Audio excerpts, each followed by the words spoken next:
A very good afternoon, good evening, good morning, wherever you're watching around the world. Welcome to a beautiful day on Sydney Harbour for two races of 18-foot skiff racing.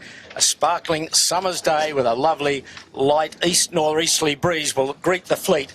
And I'm Peter Shipway, and along with the Sail Media team and Dolly DeVola and Jimmy Bury, you'll be hearing our voices throughout the afternoon. It is just one of those cracker days here in Sydney. Two races. Firstly, breaking away somewhat from tradition, the Queen of the Harbour. It's normally the final race of the year for the 18-foot skiffs, but they've brought it forward this year. So the Queens will be racing in the first race. It's a two-lapper, Windward Leg. Then the Queens will vacate the boats, and then the skiffs will revert to their normal three-men crew or women, and they will do another two-lapper for the 90th anniversary trophies. So there's going to be a lot of racing. It's going to be fun and games, certainly for the Queens of the Harbour. And that is a handicap race, but it's a scratch start.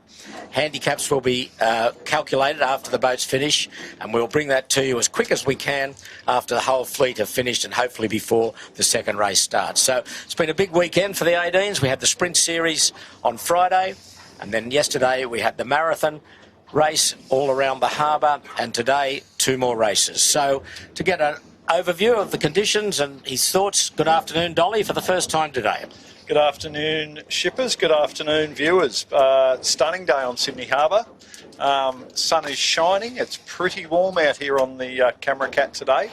And the breeze is east-northeast at the moment. We're getting a little bit of an easterly slant from time to time, and we're looking at the moment about 10 to 12 knots. It was looking promising for a nor'easter, but it's just ducked back to the east a bit. But we'll see what the afternoon brings. We've got two races.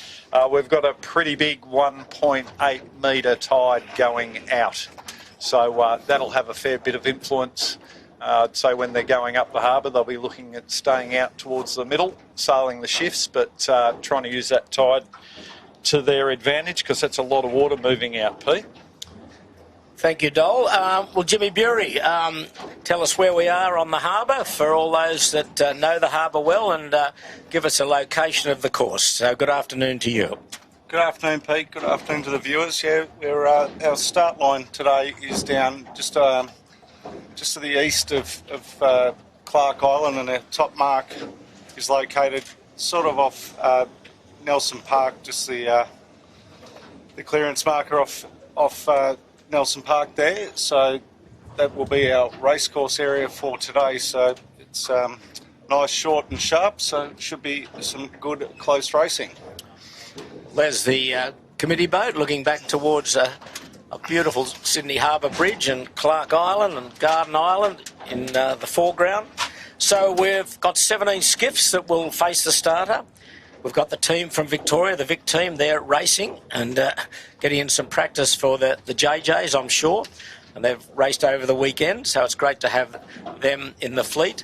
And we'll just go through before the start. We've got about a quarter of an hour before we get underway here for the Queen of the Harbour, the first race today. And we'll let you know who the Queens are. Aboard the 18-footer restaurant, we've got Belle Parker. Balmain, we have Lara Puckeridge is the Queen there on the Burrawang. Adele Phillips sailing with her father Dan Phillips. Dan skippering Burrawang today, although Adele said she might have a go on the helm, so we'll see. That would be great if she could. Comes from a very good sailing family. On Finport with Keegan York and Sean Connor and Phil Marshall, we have Abby Punnett. On Gotcha for Life, Belinda Elworthy. Kitchen Maker, we have Abby Shepherd. On Lazarus, now they've gone, interestingly, with two girls. Tom Kunich and Paddy Bannon, the males, and Josh Feldman, who normally cruise. He'll be standing down from the first race. We've got Holly Bryant and Fleur Hykins. They are both glider pilots. So they might be able to show how the boats get to Windward, and might give Tom a few clues, but he didn't need too many clues on Friday when he won the sprint series, the Balmain Cup. A very good performance from the Lazarus team. Marine Outlet, Cam Gundy is steering, and Jess Watson is the queen, not Jessica Watson, the young lady that sailed non-stop around the world at the age of 16. It's the same name, but it's not that Jessica Watson. On Noakes, with Beck Hancock as the skipper, we've got Emily Reed. She's a 49 sailor from Denmark. And each week she was telling me that her father, Christian Reed, who lives north of Copenhagen, watches our live stream via Sail Media. So, Christian, welcome to you, and it's lovely to have you watching, and I'm sure you'll enjoy watching your daughter go round the track on Noakes. Rag and Famish, Ellie Malouf is the queen there. The Royal Oak, Andrea Davey, well-known young sailor. She's on the Royal Oak. Shore and Partners have Bridget Conrad. Sixth has Zara Marks. I believe that's Jacob Marks's sister. On Smeg, Casey Sexty. On Vycobi, Louise Clark. Yandu, Chloe Rashop. And the Vic team have Charlie Alexander. So they're all the queens, and we'll know in a little while, an hour or so time, who the queen of the harbour for 2025 is. But going to be a bit crowded, Dol, as we say each year, with 4 crew on the 18s. It's they're tight as it is with 3, so 4 makes it just a little bit more interesting or complicated. Yeah, it's a little bit crowded, but I've noticed a few of the boats are out here pretty early, so I'm sure they'll be running through with their queen where to be to not get in the way in the tacks and jibes, etc. As you mentioned, Adele Phillips, one of Daniel's daughters, very accomplished young lady in the sailing world. I remember her sailing flying 11s and coming through as a junior. I did hear that she might be having a steer, so that'd be fantastic if she does. She told me if Dad lets her. I said, just take the helm and get on with it. Yeah, so that'd be great if she, which would mean we have 3 female helms today, which we haven't seen, I don't know, ever three female helms on the one day. So that'd be absolutely fantastic. Just a little mention from yesterday, Pete, from the Harbour Marathon. Won very convincingly by Will Beck in his cherub named Robbie. Now, we didn't have a name for his crew yesterday, but I did a bit of research last night, and I found out it was Marshall Day. So Marshall Day, super accomplished young fella. I believe he's been sailing with Will for a while. I know he won the Flying 11 Nationals a few years back with Joel Beechel, and then backed up the next year and won it as a skipper. So I just wanted to... I don't like seeing skippers take all the credit, so congratulations to Marshall and Will for... They absolutely smashed them yesterday, Pete. Yeah, well done to that team. A very good effort on a long day on the harbour. But here we are back for Sunday racing. 2 races for the 18s today. If you've just joined us, the Queen of the Harbour is the first race. All boats have a queen aboard, and they'll do a 2-lapper. And then the girls will get off, and crews will revert to 3, and then we've got another 2-lapper. So we're racing there for the 90th Anniversary Cup and the Queen of the Harbour Trophy. We welcome, as usual, a lot of our regular viewers. We've got Ian Barnard. Anyone there? He was on early, Ian. We're here for sure. Hope you're going to enjoy it. Stevie D from Sunshine Beach. Ward Brooks is there. Christian Dameron, again from France. A really good viewer. We've got Nipper Henderson. He's back for his 3rd day watching. Good on you, Nipper. So we've got Olivia and Christian Dameron from France. And you'll be pretty happy with your rugby team, who smashed Wales on Friday night, 43-0. Very good effort for the French. Steve D from Sunshine Beach, windy Sunshine Beach. Well, not that much wind here on the harbour at the moment. We've got east northeasterly, probably 10, 11 knots at the moment, and it'll probably won't get much stronger than that, we don't think. Ward Brooks, hello to you, Ward. His money, got his dollars on Noakes. Well, let's hope they can deliver for you. The Yankee Express is there. Good day to everyone. Joy Brown from Bribey Island. Looks a great day. It certainly is, Joy, down here in Sydney. And hello to you up there. I hope you're going well. Stuart Brown from sunny Launceston. Paul McNamara, he's back each week. Hello to you, Paul. And great day to the sailing. You're right, and go the Smeg. I was looking forward to you saying that. So let's see if they can get off the blocks well and have a good day for you. Who else we got there? Ray Nixon checking in from Auckland. Lofty from the Adelaide Hills is there. So hello to you all, and thank you very much for your continued viewing of the Sail Media stream that we're bringing to you. And we've got about just over 7 minutes before the start of the first race, and all skiffs are out here. Dol, I think they've all gone upwind, as you say, just to iron out a few kinks with 4 in the boat, and they're just a lot of them running back now under Spinnaker down towards the Stoney area in Double Bay. Yeah, good to see them out early, having a bit of a look around and just checking how the course is. And interesting, Pete, you know, the good guys are nearly always the first ones out, and they get out and have a look. So, you know, for any young sailors out there who think you can just sail out to a start line and line up and go, the good people don't do that. They have a look at the course, see what the breeze is doing, see what the tide's doing. And you did mention Joy Brown watching from Bribey Island, Pete. It's Sir Robert Brown's 70th birthday today. Today, is it? Right. So, Brownie, if you're watching, I think he might not be out of bed. I think you've seen him yesterday afternoon at the 18-footers. He's down in Sydney. I suspect Brownie might have a little bit of a sore head today. But happy 70th birthday, Brownie. Yeah, good on you, Brownie. He took the early hurdles a bit quick, did he, Brownie? Well, they've started on the ferry, and I think it kicked on from there. So. Right. No damage done, we hope. But there's 6th running back down under the colourful orange Spinnaker. 2 orange Spinnakers in the fleet. We've got 6th and the Balmain boys.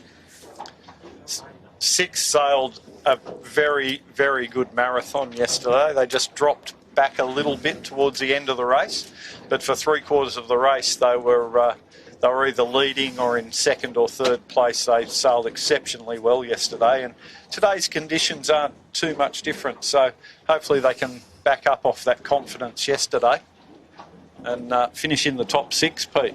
Well, that's what we like. I hope we keep saying 6th is 6th, but I'm sure they want to be 6th is 1st, and at times they've shown that they can certainly get up there and mix it at the front of the fleet. Who have we got there? The Kitchen Maker. Bit of a mixed bag yesterday. They've got Abby Shepherd on there today, I think it is. Yep. And great day for the girls to be out today, nice and warm and not too windy, not too scary. Oh, it's a beautiful day, isn't it? It's perfect. Just a perfect day to do this race today, so all should go very, very well. And what time was high tide, Jimmy, as we hear the hoot again for 5 minutes to the start? High tide was 6 minutes to midday.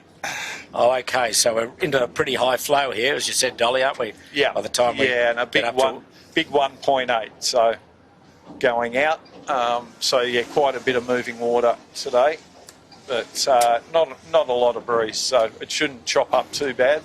If the water gets chopped up, it'll be from all the power boats that are out on a beautiful day. So can't believe they'll get in the way, Dol. There's plenty of them, Pete. And so we can have a real go at them, can we?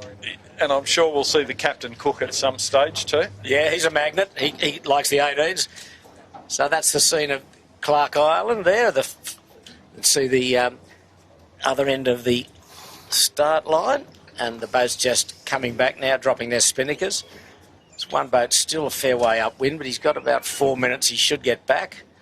I think it's Gotcha for Life, isn't it, up there? No, Gotcha for Life's over there. Who's that? I think it's Marine Outlet all the way up there. There's another one over here with a grey spinnaker. Oh, that's Gotcha for Life with the grey spinnaker. Yes, okay. Sorry, off camera. We're just hoping everyone gets back. Yeah, Marine Outlet's got a fair way to go. And an 18-footer just seems to get things a bit chicken-winged up for starts. He was out here late on Friday, and then he capsized, so he missed the first race. But anyway, 3 minutes 30 to go. Queen of the Harbour, for those that have just joined us, Peter Shipway along with Dolly Devola and Jimmy Bury. on a beautiful day on the harbour. One of the great Sydney days here, that's for sure. A few little clouds away to the west, but doesn't going to prevent any change in the conditions for these two races. We've got this first race, a two-lapper, and then after that we've got the girls will get off, and then we'll revert to 3 crew, and they'll do another short 2-lap race. About 20-25 minutes in duration. We're just watching Rag and Famish. Harry Price back at the helm on the Rag.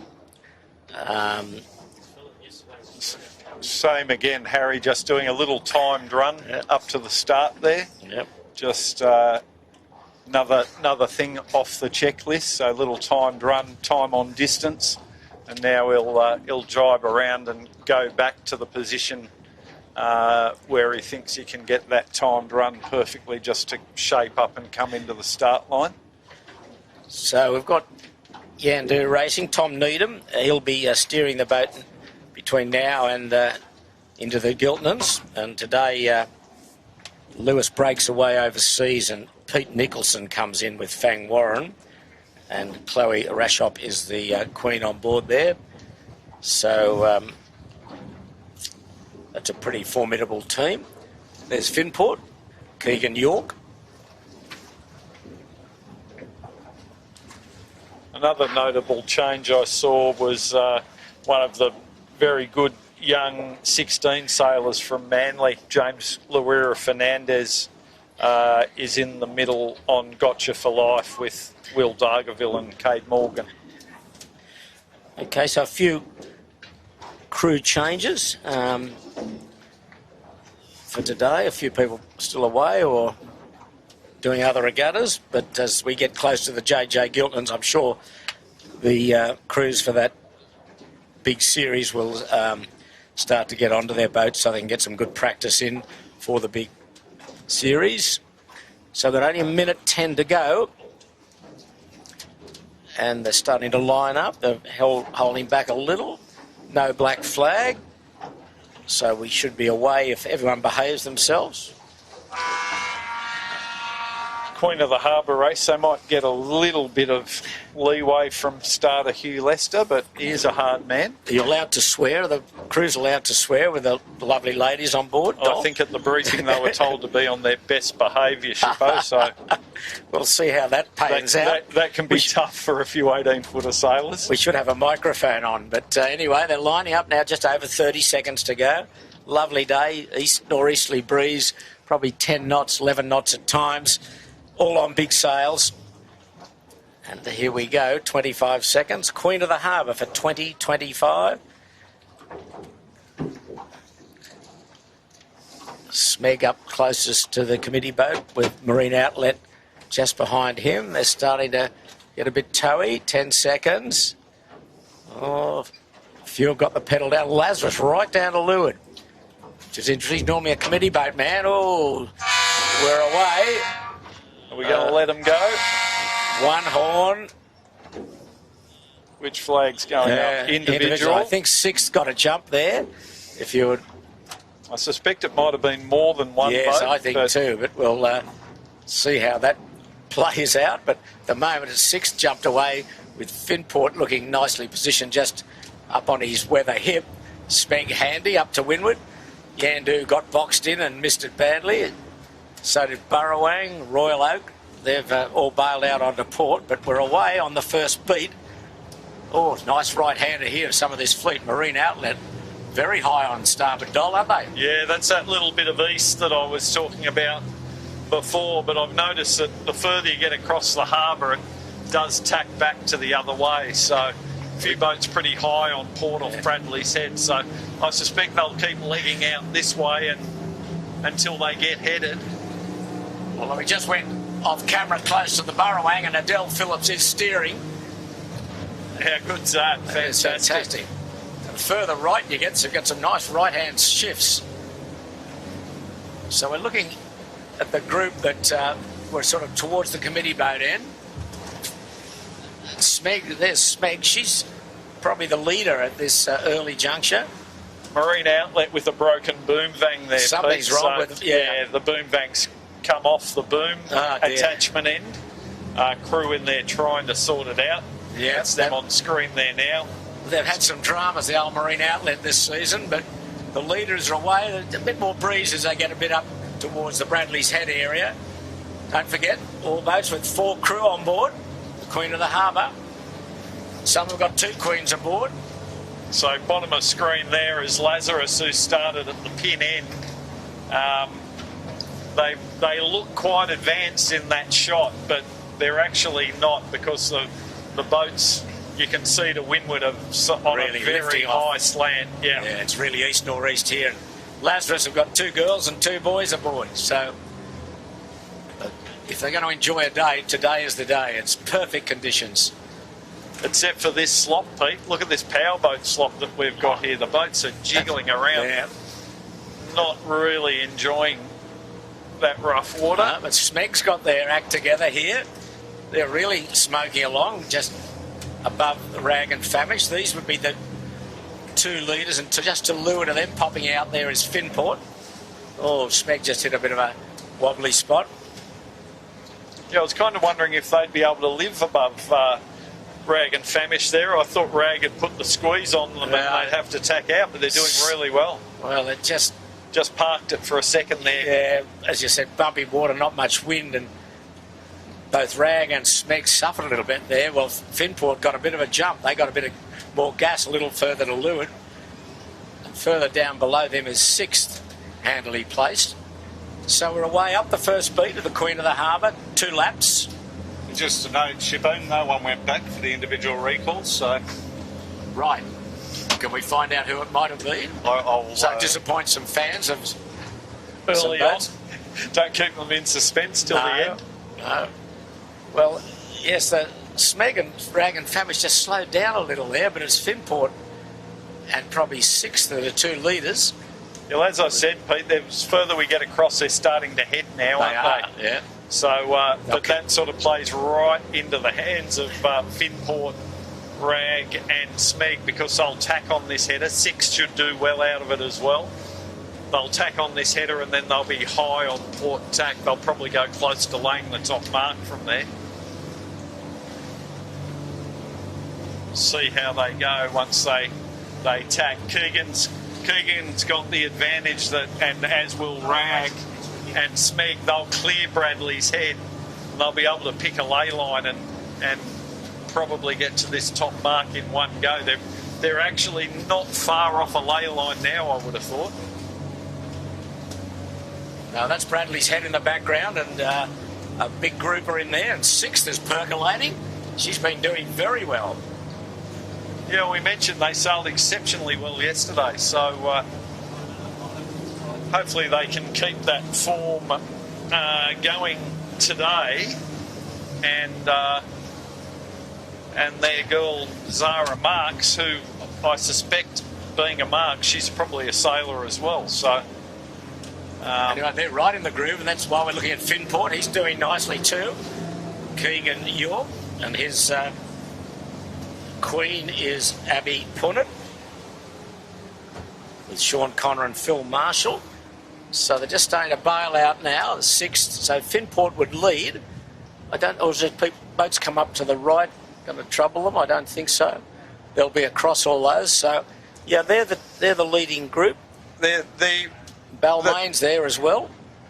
And way over on the eastern shore, you can't quite see them in shot there at the moment, but is Vycobi. Yeah, they've they've gone right over near Clark Island, and they've maintained that right-hander, the breeze out of the east. Strong They're looking very good, Pete. Yeah, that's why I've just mentioned they'll probably be close with Finport and the leaders. I don't think they're going to lead, but they're certainly going to be in contention. As we keep going, there's Balmain still on port, There's and there's Vycobi there so now. He's staying just ahead a little, I think. Just bow down a whisker. But I think they could lead. They could be close to the lead. They went hard right out of the start. The boat that was over was 6th. Well, they're well advanced. So. They were well over, but they were the only one, Jimmy, is that right? Apparently, yes, they were the only one identified. Okay, well... Thank you. Thanks for the information, Hugh. So there, where we go. Balmain tacked under Vycobi. Wasn't going to cross, so he tacked short. But I think Finport will cross these two. There's Finport just above those spinnakers running downwind for the England class. Finport, they're quite bunched, the fleet at the moment. So we've got Finport, Vycobi, Balmain, and sixth is still in the race, but they were recalled and did not go back. So unfortunately, they will not figure in the results. So Finport going right in towards Shark Island. Breeze a little bit squirrely up here, Dol. There's a few lulls, but they're getting up towards, they're about 2/3 the way up this Windward beat. The mark just to the sort of southwest of Steel Point, Nielsen Park, for those that know the harbour. And for the moment, it should be tempting for Vycobi and Balmain to tack again and chip back to this right-hand side again and try and get back on that right-hand lift, but they're continuing to knock out into the middle of the harbour. Well, there's Vycobi and Balmain. Balmain got some good pace. They've had a pace all year. Very good young team on Balmain. And Lara Puckeridge is the queen aboard the Balmain today. So there's Vycobi and Balmain both coming back, as you suspected, Dol, trying to get into the right. Yeah, I think they could have done it a bit earlier, I think, Pete. But anyway, Rag and Famish coming in fairly strong from that. Yes, they look as though they could lead. I think the Rag. It's been a real split. Some coming in from the left and the charge coming in from the right. That's off the leach of the sail there of Finport. That's the Rag coming across. I think he'll be close to the lead between he and Vycobi. Ellie Maloof is the queen aboard Rag and Famish. Yeah, I think Rag and Famish will be able to duck inside, I think. Complete attack in front of Finport. It's close. Finport will be second. So it's very, very close at the front. Rag tacks and will lead at the first mark. Yeah, good couple of boat lengths in that. Now it'll be an interesting choice whether to set or to jibe set here. I'd be inclined to jibe set, I think, but we'll see what they do. Come on, get closer. Yep, Finport. No, they're both going to straight set. Yep.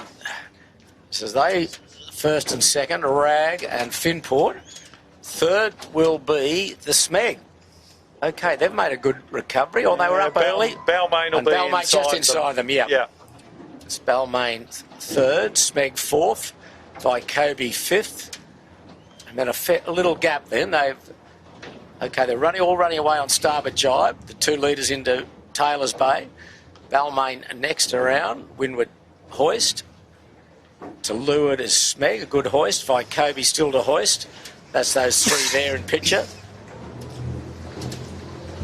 They're quite high on starboard jibe, aren't they? Yeah, and we've got some spectators chasing the lead 2 boats who are really making a mess of the water for the trailing pack, which is really pretty uncool, I've got to say. So there's another group going round. Well, Adele Phillips has done very well. That's her in the Burroway, just behind 6th. So she's about 1, 2, 3, 4, 5, 6, 7th. The Burrowang. Go, Adele.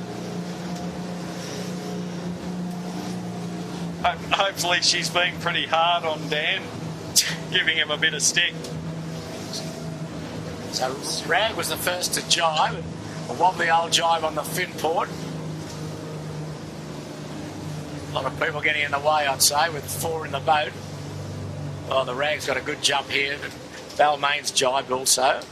Finport now getting a bit of pressure to get down. So they're probably laying down close to a ley line here to the gate. They've got a gate to go round, then another beat to windward, and then the run to the finish. So 2 lappers. Yeah, that little exchange did really benefit the Rag. Balmain have really done well coming through. But Yeah, the large powerboat that's chasing the rag is not doing the chasing boats any favours at all. Really throwing off some big wash and making it hard for the other competitors. But Balmain, there they are now sailing well. They picked a nice lane to jive in and got a nice little vein of pressure and got the jump over Finport and the chasing pack. Yeah, they're nowhere near laying the gate. They're all bow up now, and it looks as though it's getting a little bit lighter towards the as they get down towards this first gate. Yeah, there'll be a couple of more jives to do yet. That'll be trying to just link up some pressure to get across and then jive back on it to get them that depth down to the bottom. There's also a very large boat right at the bottom mark at the moment. Hopefully that'll be gone by the time we get there. So that's looking back at the rag towards Balmain and the chasing pack.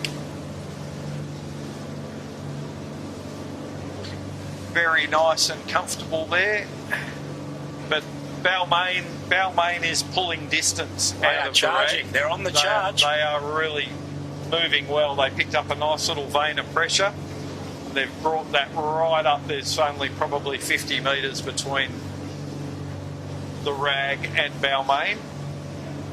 So rag's just down pressure a little bit, and the chasing pack are bringing the breeze to them. Rag very soft now. So don't forget, if you've just joined us, the first over the line is not the winner of the race for the Queen of the Harbour Trophy. It is based on handicaps, and we will hopefully have the handicap calculations shortly after all boats have finished. So the title goes to the winner on handicap, as we've seen Balmain jive across. Same with 6, they jived out. Yeah, Finport's just crossed Balmain, so Finport's still staying in second, but it's very tight for second. And 6th was over at the start and did not go back. So unfortunately for them, they will not be classified as a finisher. But nonetheless, it's keep saying it, it's a beautiful day on the harbour. Perfect day for 18-foot skiff sailing, and for any of the queens that mightn't have sailed before, it's really could have been a better day for them. On the tell you who's come into the mix. Shippo not on screen there is Burrowing. Right in the mix. Adele Phillips with her father Daniel on board, and Cameron McDonald and Nalu Ho, Dolly's mate from Hawaii. There they are, the blue chute between those two other boats, Smeg and Finport. Yeah, they have made a big improvement, haven't they? Good game, yeah. Yeah, and Smeg's doing well also. That's Smeg. We have Casey Sexty aboard with Nathan McNamara, Jed Crookshank and Jack Taylor. So we're approaching the gate here at the after the first lap. Choose your side of the gate to go round, either the left-hand gate or the left-hand boy or right-hand boy. And that jibe off 6th and Balmain was not a good move, unfortunately. They've really given away a lot of ground doing that. They jibed off into not much pressure. Okay, here's a go here. Rag will go round narrowly ahead of Finport. Finport's put the crew under pressure here, old Keegan. Bit of pressure under the crew of Burrowing too. Old Cam McDonald's going to have a bit on here. Smeg's, Burrowing's in trouble. Stay with it, Adele. Okay, they get that Spinnaker down, they'll be all right. Cam's out on the wire. Dan's on the wire. Still trying to get the Spinnaker down. Smeg snuck around 4th. These boats are all very close. Vycobi will be next around. Burrowing still trying to get that Spinnaker down. Vycobi's around. Next will be 6th. 1, 2, 3, 4, 5. Now guess where 6th is, Dol? They might be 6th, I think, Pete. But they're not won't be regarded as a finisher because they were over at the start. So indeed, 6th is around, followed closely by Balmain. So all going to the left-hand mark, looking downwind, except the kitchen maker is just about to go around the right-hand mark. So Balmain are around. Yeah, this left-hand mark looking downwind is quite favoured, actually. Well, you get out into the right quicker, don't you? And that's where the lifts are. It looks a little bit more upwind too. So seems to be the favoured option, and they're all going right in and almost taking the oysters off the rocks. Well, Speg's gone right in, hasn't he? Yeah. Old Nathan McNamara right in on And Point Adele. Piper. Oh, some nice real estate there, but anyway, they're just trying to... Oh, Burrowang's run out of puff in there. They've gone a little bit too far. But here we go. We've got the 18... Who's this, 18-footers? Yep, 18-footers there, Shippo. Okay. With Yandu and the Victorians, I think. Yep. So on the 18-footers, we've got Bell Parker with Luca Gambacorti, Nick Livermore and Nathan Byrne. Yandu, a bit back, and then from their normal position with Chloe Rashop, with Tom Needham and Fang Warren, Pete Nicholson. They're just coming in to go round. Their final beat now, up to the Windward mark for the second or last time in this Queen of the Harbour race. And next around will be our friends from Victoria. And then the tail end, Charlie. Oh, no, there's 3 more still to come. Lazarus will be next. They're having a shocker. Well, they've got, don't forget, they've got 2 girls and 2 boys aboard. Okay. Holly Bryant and Fleur Hykins, with Tom Cunich and Josh and Paddy Bannon. So those glider pilots hopefully can give some more guidance to Tom up the beat. That's the Lazarus. Then the final 3, we've got, I think it's the Royal Oak coming down with the green chute. Is that the Royal Oak, Jimmy? I think it is. Yep, That's the Royal Oak. The Royal Oak with Andrea Davey, with the Queen there, with Hugo Stoner, Hugo Leeming and Daniel Watson. And that's Marine Outlets with a Broken Vang. He's just head of that group. There's the Noakes. And just off camera, but we'll be with them shortly. Up the course, we've had a big easterly slant. So the boats that came right over on this right-hand side, they've sailed about 400 or 500 metres, and they were actually pointing above the top mark. They've made out like bandits up there, haven't Yeah, but as they've got a bit further up the course, it has headed and gone back to where it was, partially forced by a very large cruise boat, which has decided to park itself right in the middle of the Windward beat. Yeah, it couldn't be better. There it is there. So we said you want to make a nuisance. That's it. That's our early kumquat award for the day. For the day? Yeah. We have an early leader. Okay, so final boats just going round the Leeward mark is Shaw and Partners, Noakes' Ground, Marine Outlet with a Broken Vang going upwind.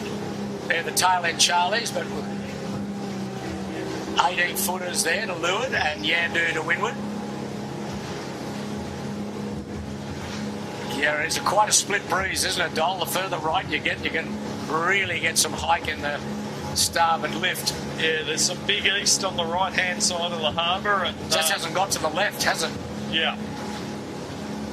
So that's the breeze that Vycobi found on that first beat, but you've got to keep clicking back to that right-hand side to stay in it. So a couple of boats have decided to do that, but a couple, including the Rag, have decided to head for the other side of the harbour and try to get onto the left-hand, more northeast land. So all will be told when we get to the top of the course, but for my money at the moment, Rag is still probably leading, but Finport managed to hang on to more of the right-hand shift, and at the moment they're actually looking pretty good, but until we get the convergence of the 2 breezes, we won't know, because they're quite separated at the moment. But I'm certainly liking what Keegan's doing. He's sort of come back to that right-hand side like I'd suggested and done well. Well, here's Burrowang with Adele Phillips steering.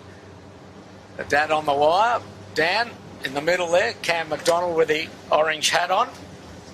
That's great to see. And Nula Ho in the bow. And they're about 5th or 6th. Good effort. And I hope Adele skippering has been taken into their handicap calculations, Pete, because I think that's fantastic that Adele's steering. But the further they go up here on starboard, they're heading all the time. Harry Price has said, I'm going to go left and come in on port, and that's what he did last time. He led round the first mark, but at the moment, from where our vantage spot is on the camera cat, it looks very much like Finport's jumped into the lead.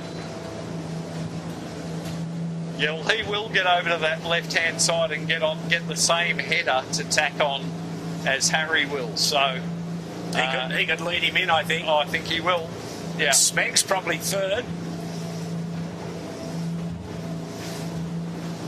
By Kobe also in pretty good shape. Yeah.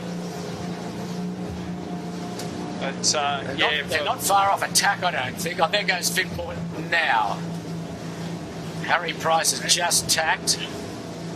See how somewhat cumbersome these tacks are with 4 people on board. It's not as smooth as it normally is. Yeah, but Finport's got a big jump here. He's really opened up. Yeah, and I suspect Harry's probably even maybe overlaid it by a touch. He's left that tack a little bit late. With an outgoing tide too, yeah, it'll pushing you up. Pushing him upwind. So it'll be final windward mark, a run to the finish for the Queen of the Harbour. Remembering it's a handicap result. Not first to finish is necessarily the winner. Keegan might have the live stream on his phone, Pete, and he's listening and getting a few tips on where that breeze is coming from, perhaps. But hopefully he gets around this mark cleanly today, mate, because when we went around Clontarf yesterday, he decided to chicken wing himself up on the mark, and in doing so he removed the bung from the buoy. There's never a dull moment when Keegan's around. I said that to him in the park today. When we got back to the mark, it was deflated as his ego. Anyway, here he comes. He's got a big lead on the water. He's going to set and run for home. And, there's the tack. As I said, just a bit wobbly with one extra crew. So just a run to the finish now for Finport. Just a conventional set. There we go. As you can see at the moment. Sean Connor and Phil Marshall there doing their work with a nice set. That's Rag and Famish coming in. So the very, very good lead. Gee, opened up a nice lead there. No, this is Smeg, the second boat. You're right, Rag and Famish did overlay big time. So Nathan McNamara has slotted into second spot. With Casey Sexty, the Queen, on board. And then third will be the Rag. Good effort from Smeg. Excellent sailing on that second beat. Now they're going to have to get in. They've got their Queen crouching in the bottom of the boat. What am I doing here, she's saying? There's going to be some flying elbows. Okay, the Rag round with a very conservative rounding. They're around and chasing in third spot. Next will be Vycobi, fourth. And right on their hammer will be Balmain. Vycobi, you've got Louise Clark as the Queen there, and Balmain have Lara Puckridge. So Vycobi's round. Kirk Mitchell and Daniel Barnett and Andrew Stevenson. There's Balmain. They're around. Henry Larkins, Tom Grimes and Flynn Toomey with Lara. So they're all away on starboard jibe. It's run to the finish now. Already Finport's opened up a massive lead. And next round after Balmain will be Adele Phillips. So, fantastic. Great job on the Burrowang.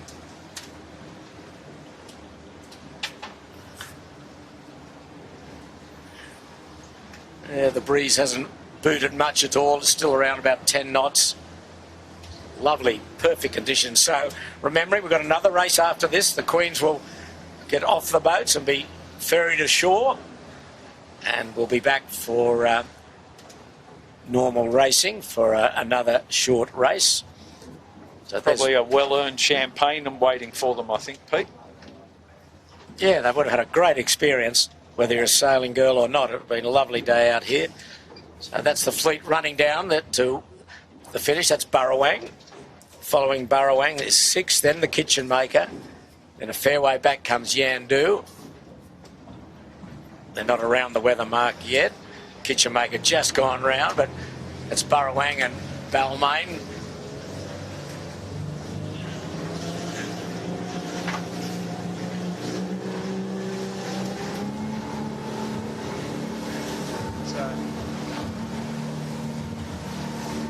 Sixth on screen there now, so yeah, they're pretty comfortably in 3rd place, but Kobe is coming at them, so they certainly can't relax. Yeah, they were over at the start, obviously, but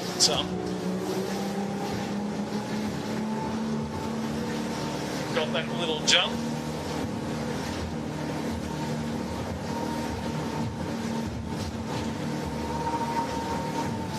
There's our leader. Got about 150 metres to go to the finish. Managing to run a little bit deeper angle this time too, so they'll be close to being able to get through this finish line on this jibe, hopefully. They might not have to jibe. Getting a nice header down there now, as you say. He's bow down.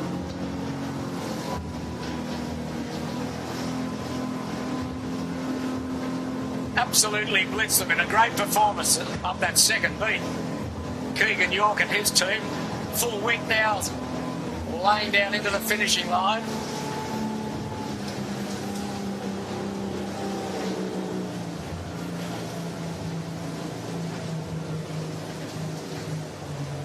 They're not too far off now. So remember, folks, this is for line honours, so Abby Punit on board the Finport. Should be the line honours queen. Will be the line honours winner. Yeah. Well, he judged that nicely, Keegan. When he jibed, he's just gone down in 1.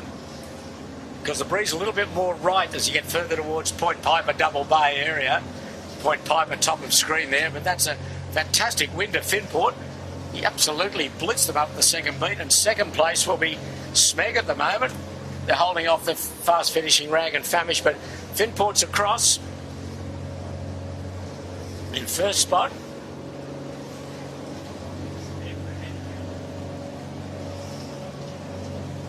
So Keegan York, Sean Connor and Phil Marshall with Abby Punit take the line honours.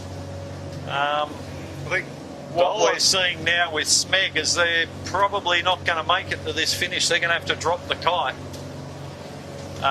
Rag and Famish already dropping theirs, so they're a bit underdone trying to get to this finish line. They've got to drop the spinnaker and 2-sail reach. Yeah, interesting, the breeze gone significantly right here.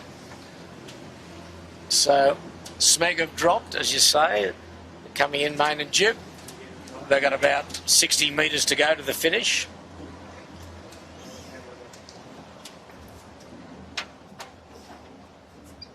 Trying to get that spinnaker away. A little bit messy, but they've managed to do that. They were under a bit of pressure there. Yeah, they're clear now, and they'll be second to finish. Smeg second, behind Finport. That's Nathan McNamara, Jed Crookshank, Jack Taylor with Casey Sexty, their queen on board today. So good effort. Second over the line. He'll be happy with that, Nathan. And then here's the fast finishing, the Rag. Coming in hot. So next, this is going to be a good finish for fourth. Here comes Burrawang, still got the chute up. A couple of all dropped the chute below them. They're going to have a bit on here, Adele. She's handling it beautifully, though. There's a bit of pressure on there. A bit of pressure on the crew of Father Dan. Oh, it's tight. It's tight. But sneaking around in front of them in fourth to finish will be Balmain. Oh, dear, oh dear. Kobe going to try to get into leeward on them. No, she's going to save it. They're going to get fifth. And they're off again. Yeah, the Burrawang. Well done. Terrific effort. So Burrawang fifth, and coming in from Windward, screaming down as Yandu. probably going to beat Yandu will be, or Vykobi will be next. Oh, I'm not so sure. No. Yeah, but it's going to be close. Yandu coming in hot, but no, Vykobi will just get do it. it. Yeah, Vykobi 6th across. Yandu 7th. Cheers going up from the spectator ferry. I think everyone appreciates the girls and the work they've done. And 6th is coming across, but we'll remember that she was declared a non-starter because she was OCS at the start and did not go back. So way in the distance is Lazarus with the 2 girls and 2 boys. And in front of them is Kitchen Maker. Just in front of them, yeah. They'll be next, I think, to finish, the Kitchen Maker.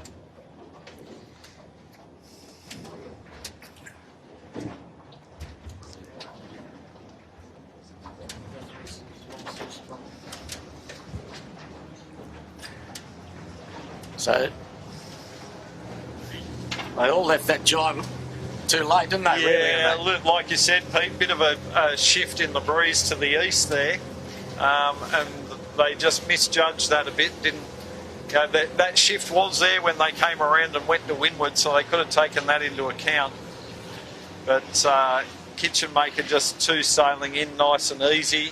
Nice gentle ride in. And on picture there is Lazarus, and they're in a whole bunch of trouble. The glider pilots are trying to work out how to glide. No, they're not.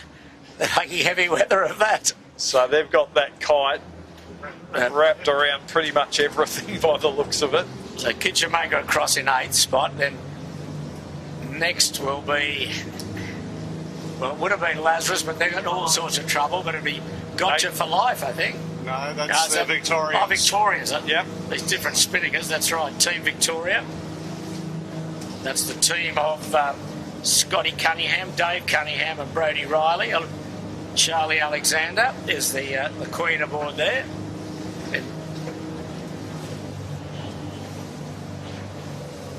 And they're going to... Are they going to drop this kite, or are they just had a little bit of a furphy there? No, they shouldn't have to drop. No, They'll make it through there.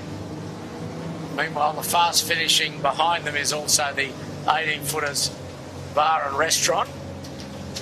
Great to see Charlie Alexander on the Team Vic boat there on trapeze too. Well, here's the 4 on trapeze here on the 18-footer boat. Is that 4? Oh no, the 4 had City in on the wing, but Bell's out on the wire. So Team Victoria 9th, 18-footers 10th. Just flagging the spinnaker to get up to the finishing buoy. Now they've decided to drop it. I think they probably could have kept ragging that. Yeah. Got to work hard here. Get out on wire and wind the wheel. Up you go, up you go. Stick it up, stick it up. There he goes. So he'll beat Lazarus, who had all sorts of trouble coming in. But a great experience for all the girls, I'm sure. Just to the left of screen, you got the Royal Oak. Royal Oak. Is he going to be our first capsize of the day? No, they've saved it.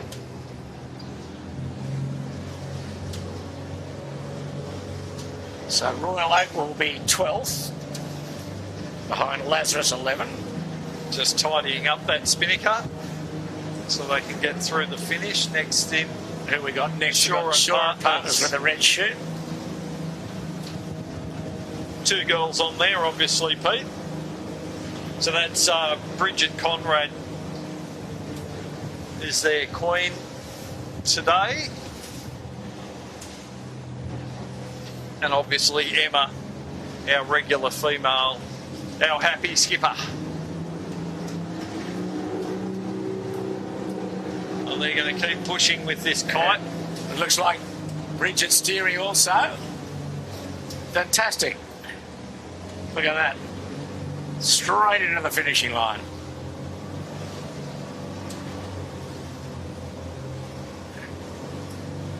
Oh, no, that's Emma. I'm sorry. That'd be Emma steering, of course. But Bridget out on wire, trapeze, and working the she's spinnaker. working the spinnaker. So She's obviously a sailing friend for sure of Emma's, I'd say. There we are. Maybe a cat sailor or a niner sailor, perhaps. There's Shore and Partners across now in 13th spot. So still a few more to come. As the day wears on, we're at just 20 past 3 local time here in Sydney. Beautiful conditions. Now the girls will have to exit the boats, and the boats will get back to the 3 crews, and we'll get underway. All the queens appear to be on the old camera cat over here. Okay, Noakes across, just ahead of Marine Outlet. Noakes 14, 15th Marine Plus. Who are we missing? Are we missing? Gotcha for Life is just... Did you see them? They've just jibed over in Taylor's Bay, Pete. Right, so they will be the last one home, I think.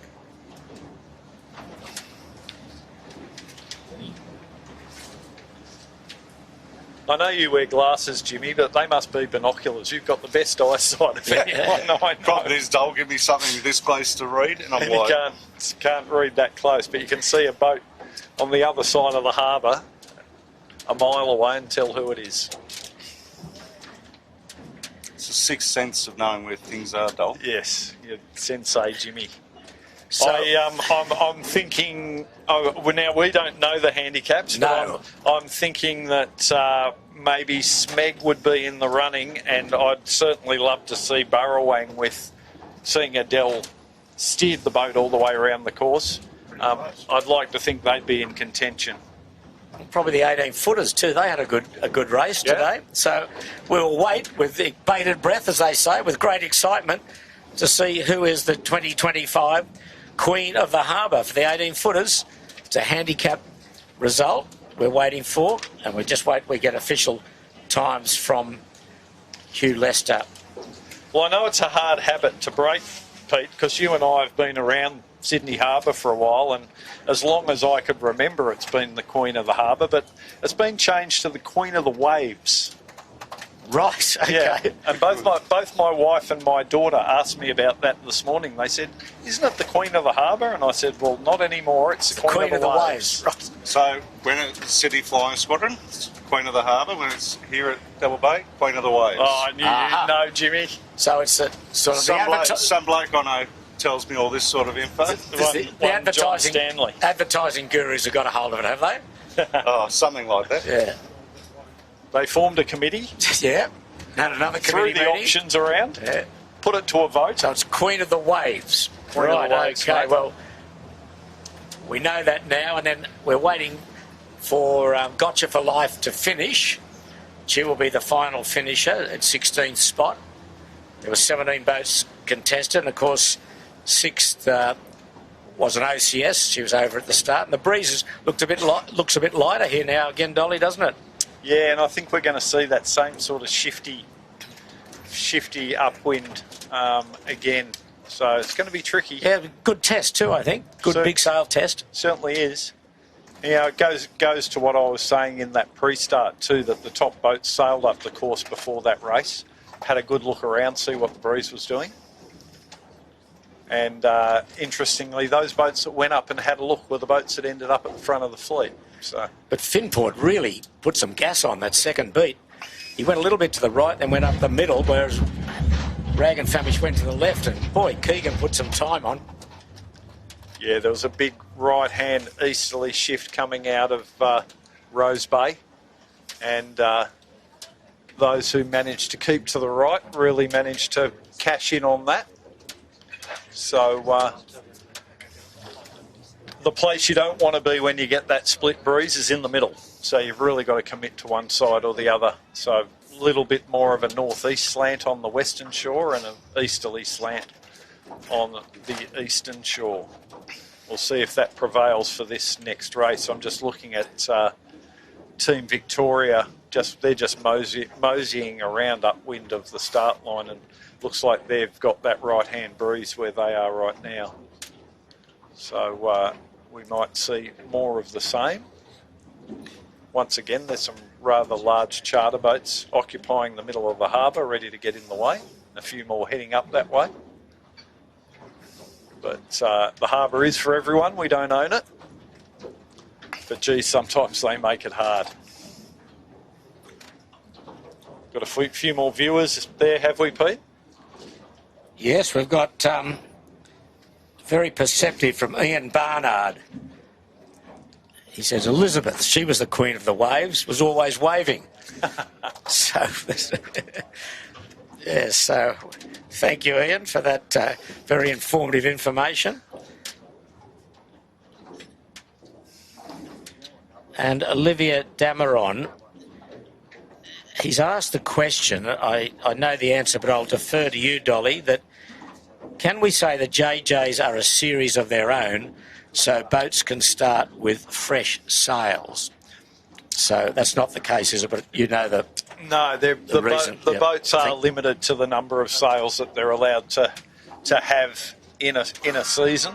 So they can only replace 3 sails a season, I think, is it, Jimmy? It depends if they go to Lake Garda or not. That has a big play in the...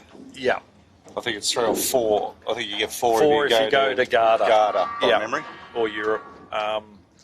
But yeah, Olivia, there is rules in place. The idea of that is to keep the costs down in the class and not allow people to spend more and more and more money just replacing sails. So more often than not, boats choose to replace a rig a season, so a set of sails for a certain rig.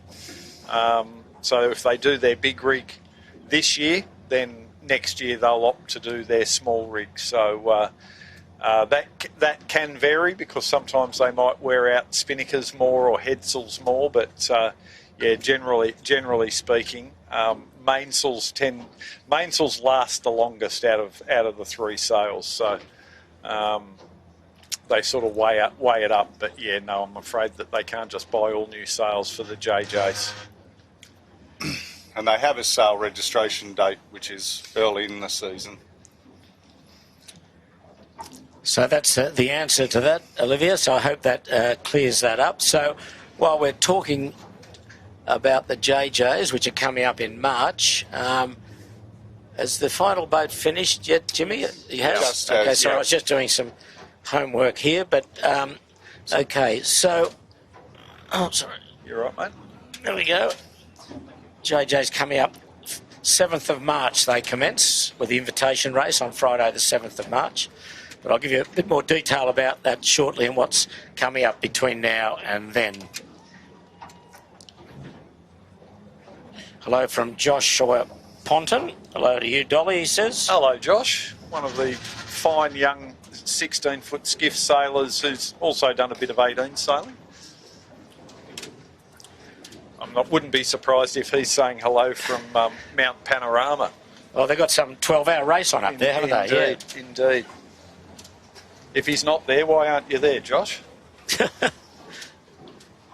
So the breeze here at the starting area for the second race today, which is for the 90th anniversary cup, is light. It's lucky to be 10 knots. It's sort of east-nor'east here and probably a little bit more nor'east as they get further up the harbour. The Windward mark is up off just short of Steel Point at Nelson Park. A few big ferries on the racetrack at the moment, but we're just waiting for...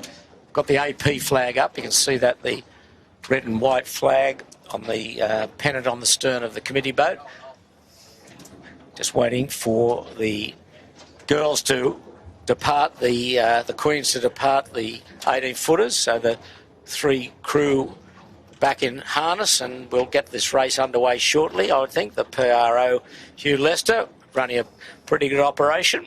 Just in shot there now, Pete, next to the start boats, the Gotcha for Life. They've now got some good signage, both on the mainsail and Gotcha. There they are. Thank you. So yeah, signage on the main. They've got the sponsor's name on the bow and Gotcha for Life, charity that supports particularly men's mental health. Really good cause. We did talk a little bit yesterday about what a great supporter of Gotcha for Life Shaw and Partners have been. But many people would know Gus Wallen from the radio. That's a charity that he started, and yeah, great to give them some exposure. Yeah, they've done a marvellous job, haven't they? Yeah. Gus and the team, they're very high profile and make no apologies about that, and because it's such a serious issue with mental health. But well done to them. It's great to see this boat out here with Will Darkerville at the helm. Now the breeze, to me, it looks like it has gone a little bit. It's sort of settled in that east that we were seeing before a bit more, and the pressure has definitely dropped. Okay, we're hearing a bit of noise off the committee boat. The Yep. AP's down. But yeah, at the moment, Pete, what would you think? Maybe eight knots? Yes. Yeah, it's looking a lot softer than we had for that last race. So they're all on big sail, so everyone has got the same advantage or disadvantage, whichever way you look at it. So no one's on a little small rig, but this day is a beautiful day, full-on sunshine. Probably a touch more breeze would be helpful, but what you see is what you get, and everyone's getting the same. It's going to be quite a tricky beat. We saw that in the last race with the Queens on board. It was boats that went to the left. The second beat didn't do so well. Yeah, it'll be a little bit easier. Not that the ladies added too much weight to the cruise, but it's more about the room in the boat. So we're about to go into signals here now. Yeah, 5 minutes. 5 red flags at the back. No black flag, so it's we're not starting under any early penalty. 030 to the top mark, and we'll be doing 2 laps again. So up to the top, back down through the gate, one more time to the top and through the finish, and they will be done for the day. But this is a point score race, so they will be going from maybe a little bit more relaxed mode from the ladies' Queen of the Waves race to once again doing battle and putting the pedal down. Hello to Arthur Christopher Bolger. He says, it looks like a beautiful day on the harbour. You're 100% correct there. In Boston, it's minus 10 degrees. So stay warm over there. We're certainly warm here. Glad I'm not in Boston. Boston, yeah. So that's the overhead shot, looking back at the starting area, out off Double Bay. The bridge in the Opera House framed in the background there. Couldn't be better. There's the beautiful Sydney skyline. We're a little bit biased, aren't we, Pete? Oh, I think I'm very biased, I think. Yeah, there you go. There's the city in the background. One of the great harbours. Looking over Garden Island. I hate to say this, Dolly, but there doesn't appear to be too much powerboat interference at the moment. Yeah, waiting around the corner for you, shipper. There's a couple of cruise boats up there. There is one I can see, but I'm tempting fate even saying that. I shouldn't have even said it. But anyway, with three minutes to go. Makes it interesting. Yes, yeah.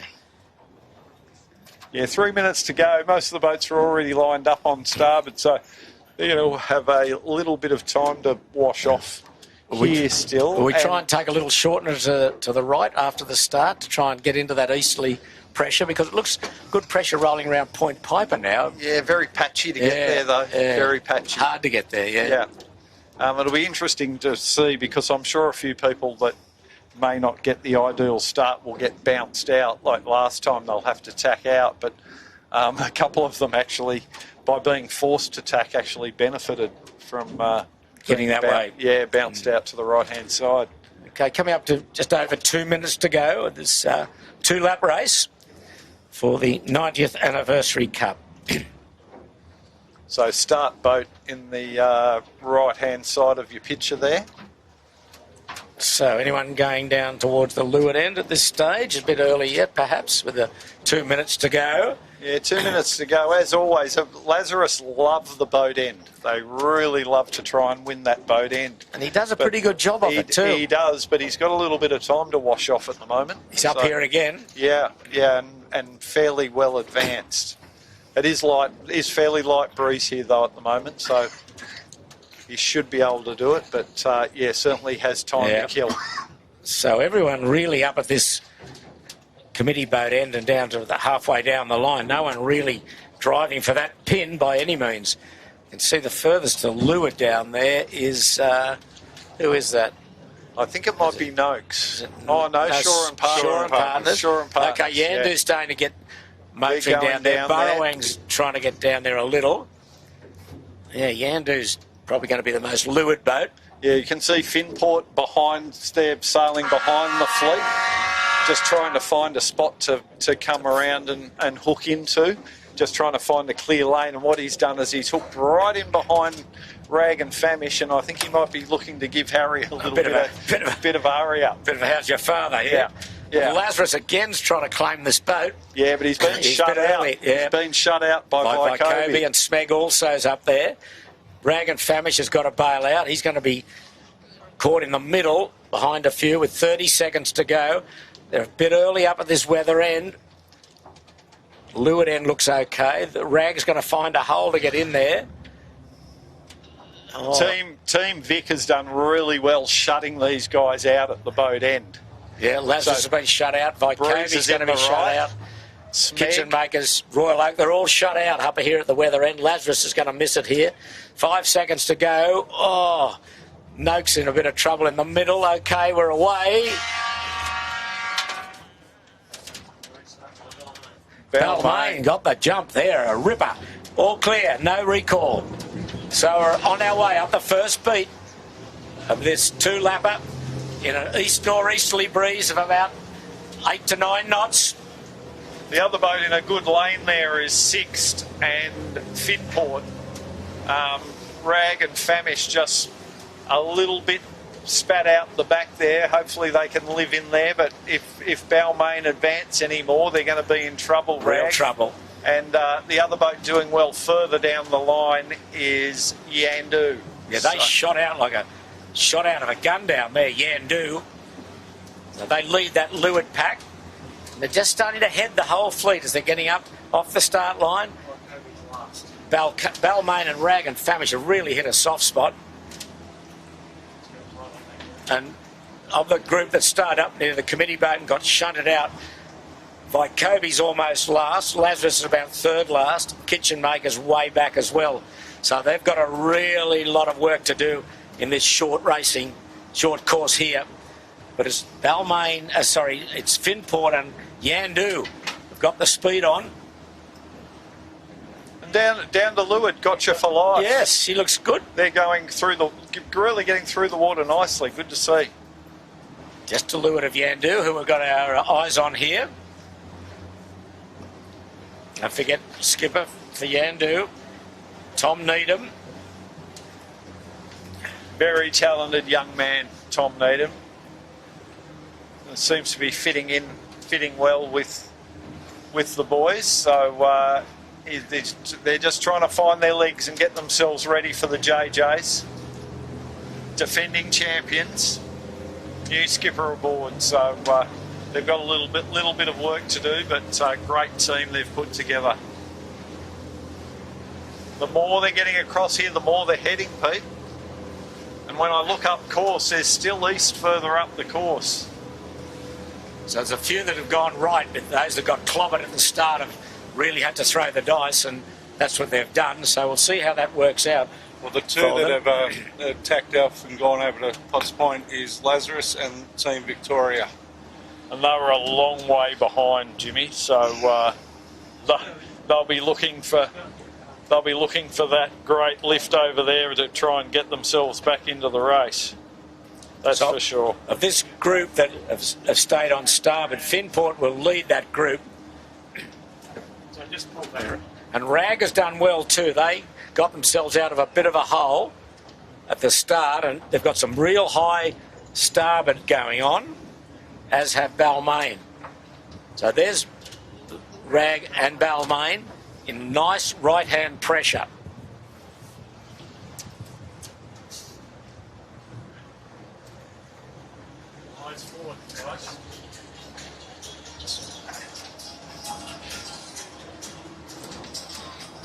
See Balmain lifting nicely off Rag and Famish, but it's quite light up near Shark Island. There's a little bit of breeze in Rose Bay, but it's light, very light. Yeah, the bit of a tick to the right has certainly worked in Harry Price's favour on the Rag and Famish. So being more advanced to the right-hand side has allowed him to hook onto that easterly a bit more, and he has climbed out. He has climbed out, and Balmain even more to windward. So the further right the boats have got, the more they've hooked onto this right-hand shift. It's a real ripper, but they're just starting to head a little now. And with down pressure also. We're looking at Balmain now. They are super high, but in about 50 metres time, they are going to get a huge knock in the face here. You can see the breeze coming across the water. They're just crouching in now. They are about to turn about 15 degrees to the left. This is Smeg. He's in the right also, but he's also going to hit that area where he's going to go bow down. Not too badly, though. Not too badly. There they go now. Yep. Just heading now. Balmain has still got pressure. They haven't come down that much. Coming round Smeg's bow is Balmain.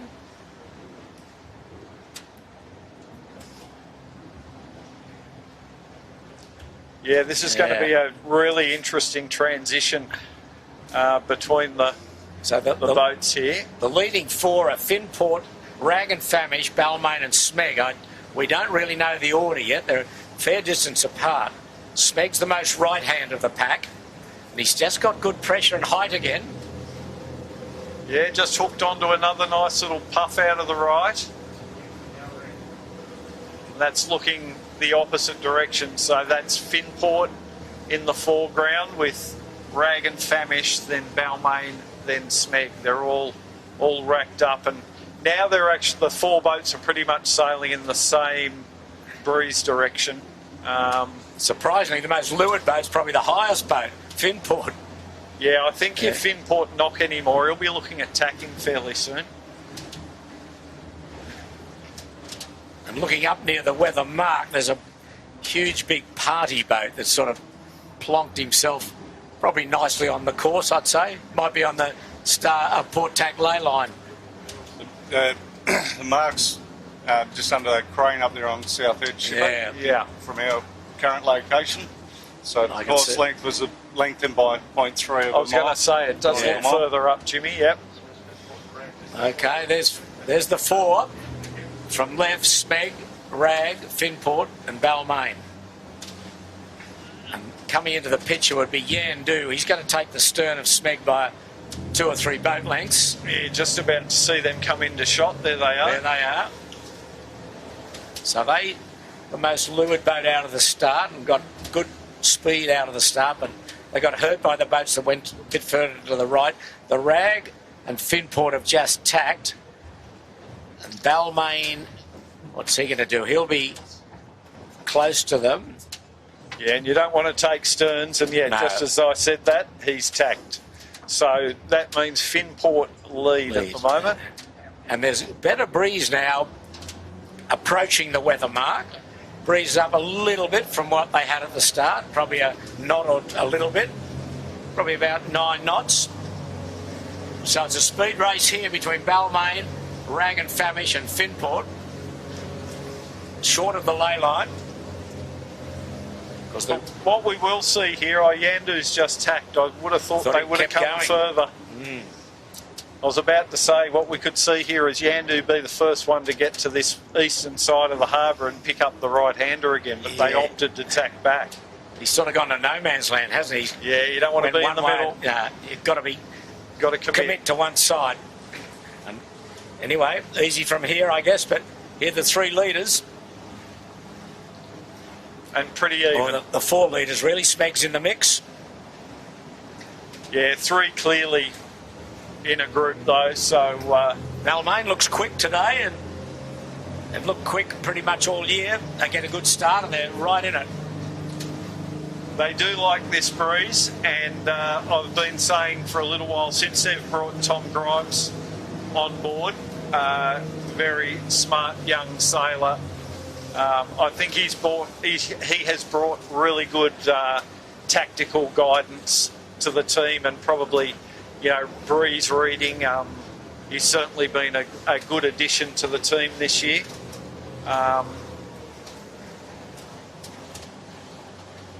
And when they're sailing a mistake-free race, they're as good as anyone on the course, especially in this sort of big rig where they're not getting pushed too hard. When they've got good control. What we've seen is that Balmain and Rag and Famish have come round the bow of Finport. So it'll be between Balmain and Rag and Famish who leads. Looks pretty squirrely over here though, Pete. It certainly does. You could really get let down. There's further you go into Nielsen Park. Balmain's tack, Rag and Famish's tack. Yeah.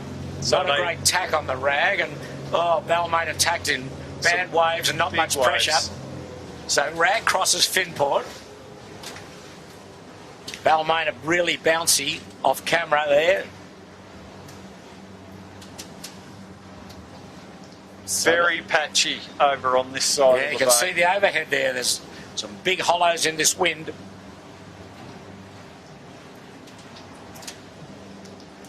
They've still got about 200 metres to the weather mark up off Steel Point. The weather mark has moved further upwind from the Queen of the Waves race. Yeah, we're looking at Finport there now. I think they'll tack shortly, but there they go now. They've looked to try and get to this right-hand side and find that right-hand shift again, but it's very gusty over on this right-hand side. That's where we are in the camera cat at the moment, so we've got a pretty good view of it. But if Keegan can hook up a couple of puffs out of the right, he'll get back into this. But at the moment, once again, Rag and Famish have managed to just put a tiny little bit of distance on them.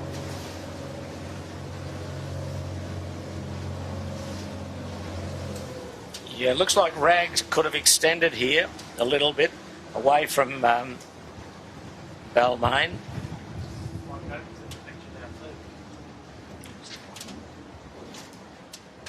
Yeah, by Kobe, just in that trailing pack, just behind Yandu. Now, we saw them absolutely get spat out at the start. They'll probably last at the start, so they've done well to climb their way back into this race. Up, but so the first major cross is coming, and Rag and Famish will cross certainly by Balmain by a fair way.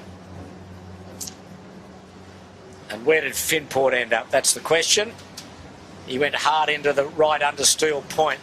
Didn't look too good when we were there. Just gone. He's slid back a little bit, Pete. Yes, we somewhat expected that, I guess. Yeah, it's tricky. There's not much wind at all, is there? Look at it. It's drying, if anything. Very patchy, isn't it, Chipper? Yeah, very patchy. But yeah, we're going to see Rag. They're just tacking now. They're on a starboard ley line for this mark. So, wow, Smeg went way up into Steel Point. Into that real patchy, gusty area under the point. Captain Cook Cruise ferry, but Rag leads. Balmain's still in touch. Yep, so he leads at the weather mark the first time. So the first windward is done. So they've got 2 leewards and 1 more windward to come. So Rag and Famish leads, Harry Price. Next will be Balmain, Henry Larkins. And then Smeg will be close to third, but I think Finport will sneak in inside him. So Finport around third. Right on his hammer will be Smeg, having a good outing. So all the way on starboard jibe, running in towards Taylor's Bay. And next, Yandu, drop back a little after a good start. And then Vykobe's wriggled his way through, hasn't he? Great effort from those guys. They were buried very deep. So they're 1, 2, 3, 4, 5. There'll be 6. Yandu 5. 6 and 7th will be the Burrowang. Good effort. Dan Phillips steering the Burrowang today. Had a good Queen of the Waves race, and now they're having a very good hit out here in this race for the 90th Anniversary Cup. Burrowang is around, just behind Vycobi, who have set.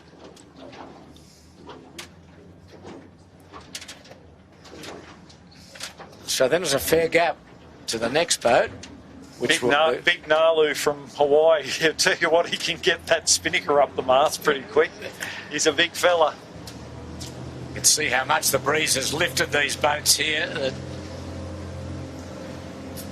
First to jibe was Yandu in the middle of the pack.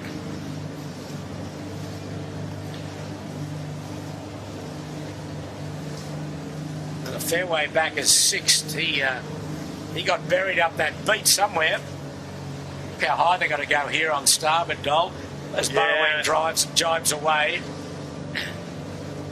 Just looking for a little bit of pressure to jibe back on. So really tricky. Like Kobe having a look at it.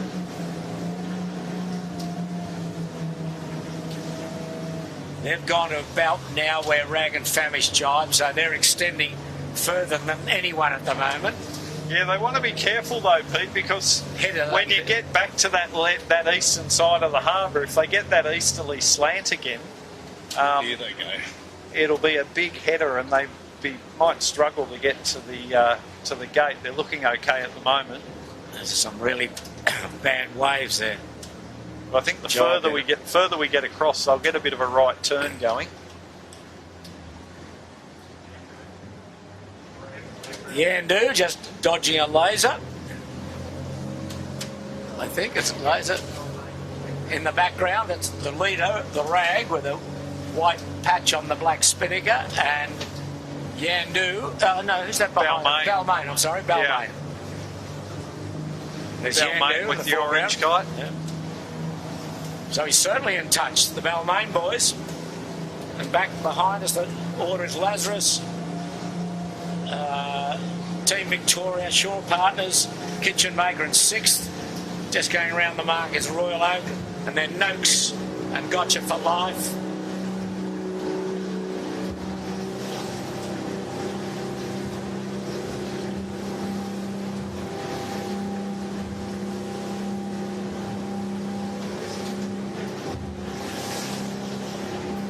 So Yandu got out to the eastern side early. Yeah, first to jibe. And then they've jibed back now. You can see that's Finport just jibing in front of them. So that's a gain from Yandu. Quite a significant gain. So nice work from Tom Needham and the team there by picking that eastern side of the course for the early part of the downwind. They've really made a significant gain there. Rag and Famish, top of picture in front of Balmain. They're soft and bow up away from the mark, sailing away from the mark. It's Dan Phillips skippering the Burrowang. He's sitting in, just trying to get a little bit more depth. Cam McDonald and Nalu out on the wire. They'll be setting up for a jibe shortly though, because someone put an island in their way. They're going to push it as far as they can, I think. Here they go now. It's the lighthouse on Shark Island. Balmain's in all sorts of trouble. There they are. Oh, I'll save that. And they've run into no wind. They've got the lead. That's put Balmain into the lead right now. But I'll tell you what, Finport and Yandu have gone over to the Bradley's Head side shore. If they jibe on some pressure, they're going to be coming right back into this race. Yeah, well, Rag went in too far. He ran out of pressure.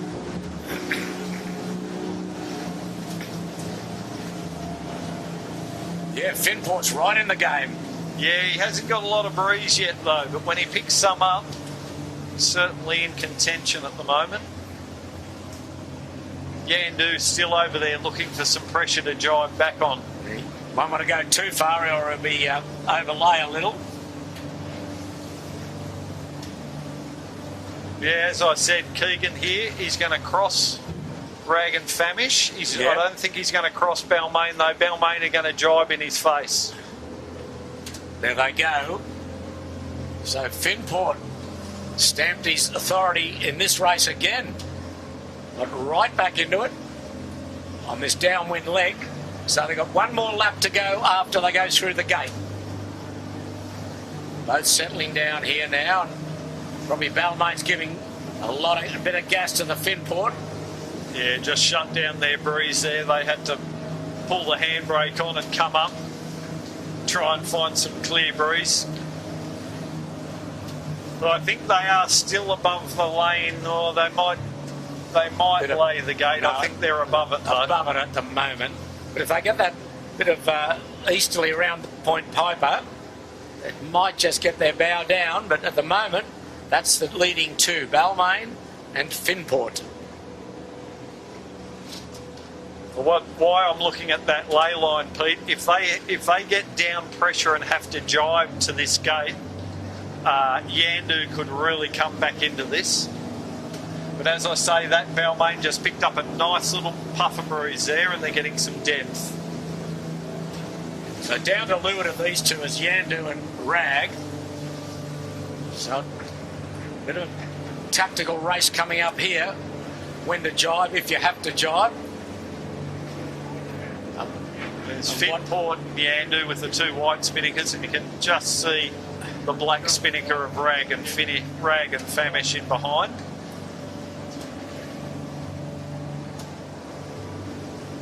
So how's this gate positioned? Is it? Which one do you go to? I think it looks a bit more, with the breeze direction we've got now, it looks a bit more even. It does, doesn't it? I'd still be probably inclined to take the left-hand gate and then so that you're putting a tack in above your opposition. Always try and keep yourself between the opposition and the next mark.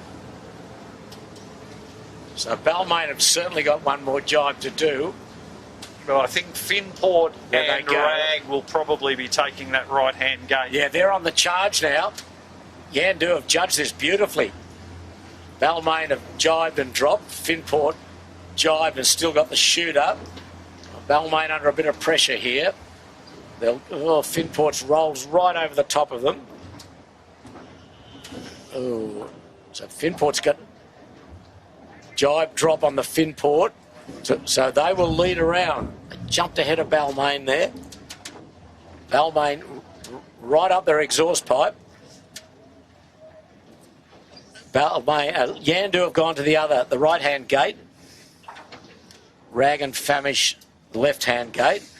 They're fourth, and then Smeg, fifth. Yeah, I've got to say, Pete, I don't think Keegan had established an overlap at 3 boat lengths there, and I could see Henry Larkins giving him an earful. But, yeah, because he kept his spinnaker up, he rolled around them, but he didn't establish an overlap at the 3 boat lengths. So here come the next two, Vycobi and Burrowang. They'll go to the right-hand mark.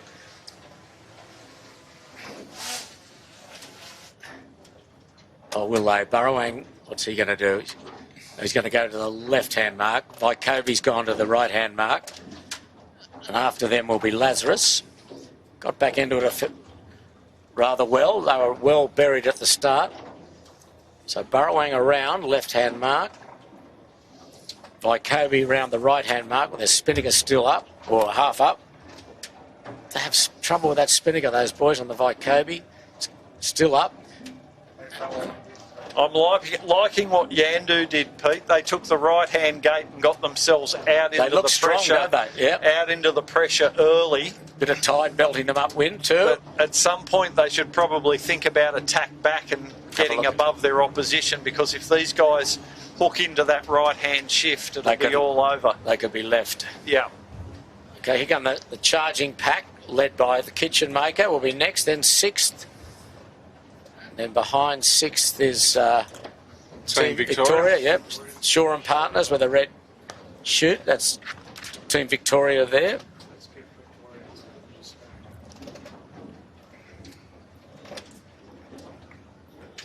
Lovely day. Breeze east northeast, probably 8 or 9 knots, maybe at best. Sometimes down a little less. And then following this group will be the Royal Oak, Noakes, 18-footers. A couple more still coming, I think. And Gotcha for Life have capsized just off Shark Island. Oh, have they? Yep. Okay. Probably the first capsize of the day, I think.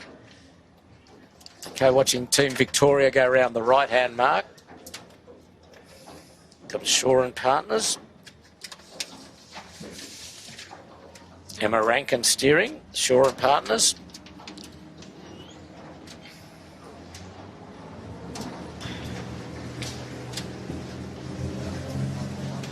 So as I suspected, Pete, a couple of the right-hand boats, Finport and Balmain in particular, have hooked onto the right-hand shift. It won't last forever. We've had Yandu go all the way over to the Bradley's side early. If they can tack on a left-hander, they'll do very well. So you've just seen the difference between burrowing and the tacking angles. Look at Rag and Famish off camera. He's in good pressure and he's just sprung shoots to the mark. Really, he's going to be. There he is there. But So he won't. He'll get headed, but he's very high at the moment. So that's the right-hand shift that we were talking about. And Yandu's just come back off Bradley's. And at the moment, it doesn't look as though it's paid. Okay, here's Tom Kunich and the boys in the Lazarus.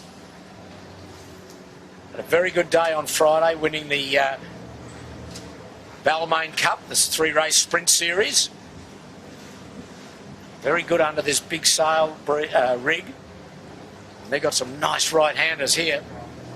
So yeah, we're looking at Lazarus there. They're hanging on to this right-hand shift, as is Harry Price in Rag and Famish. So it's a big split, isn't it? Big split. There's Harry in front of Lazarus. Well, Yandu's come across and he's in front of Balmain, Yandu, but he's behind Finport. There's Yandu on port. That's Finport going away on starboard. And now the Rag and Famish has hit the header. They got the header in the face. Now, to me, Shippo, that's the time to get back to the right again. Have another go at it. It is gusty, it is patchy, but it is a big shift. Very big shift. It's here, isn't it, on the right? And yeah. Good pressure too. But yeah. Anyway, Rag will go behind Yandu, so there we go. Now, Yandu is coming back to this right-hand side. It'll be interesting to see if they keep going. It looks as though he should keep going, doesn't it? Really? That'd be my call, mate. Towards Shark Island. There's good pressure. It's right-handed pressure.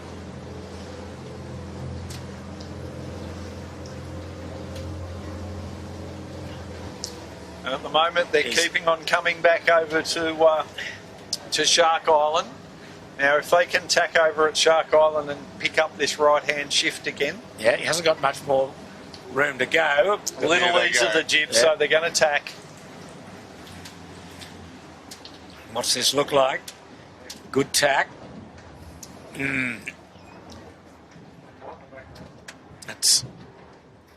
So it's Finport, you can see left of shot in the background. They're persisting to get over to that western side. They're all bowed down. Down, absolutely.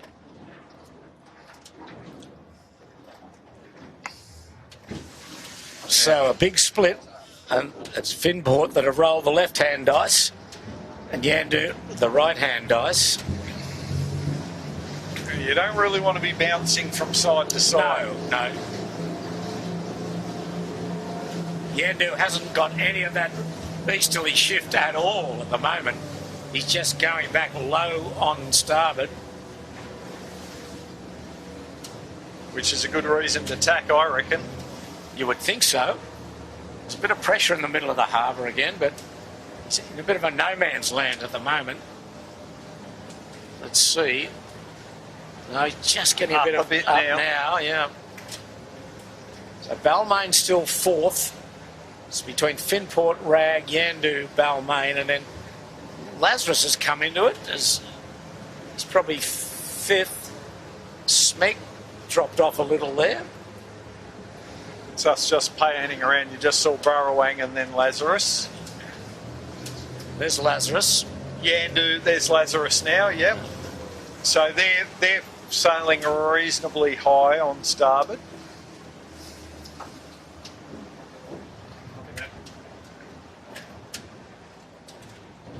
And now they're managing to pick up a little bit of variety, these right-hand boats. So that's Yandu, Rag to leeward of them, and Lazarus just behind, and Balmain have elected to, there they are now, they've elected to get on port. There's Finport just tacked, and he doesn't look too good at the moment. From where we are, we're in pretty good line of sight here on the camera cat. It looks as though he's going to go behind Rag and Famish. Yandu probably leads. And they were the boat that came over to that right-hand side. Personally, I would have loved to have seen them take another chip back at it, but they're going to sail their opposition, which is always a wise decision. It's still relatively close, but I think it's Yandu, Rag, Finport. The one thing they've got to watch, Dole, is Balmain is over. Yeah, they've elected to Shark Island. Yeah, which is where I would have liked to have seen Yandu go back to. But very good move, I think, from Balmain. We'll see. Now, what's Yandu going to do? They're going to clamp on Finport? Yes. Thanks for coming. Righto.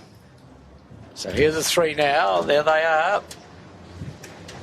The final beat of this short race. Two-lapper.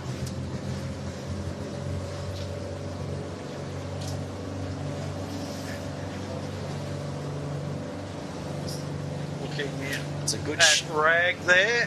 Good as shot of the always, boys. flat and inclined as always. They trim that boat beautifully. Max Paul on the main sheet, working very well with Harry, keeping that boat in perfect trim. Well, Balmain did not go a long way to the right, but they really haven't made any inroads. They're still well back in fourth position. Yeah, I think when they got over there too, Pete, the breeze lifted off on them as well, so yeah, a bit unfortunate. It's pretty tricky up here at this weather mark off Nielsen Park.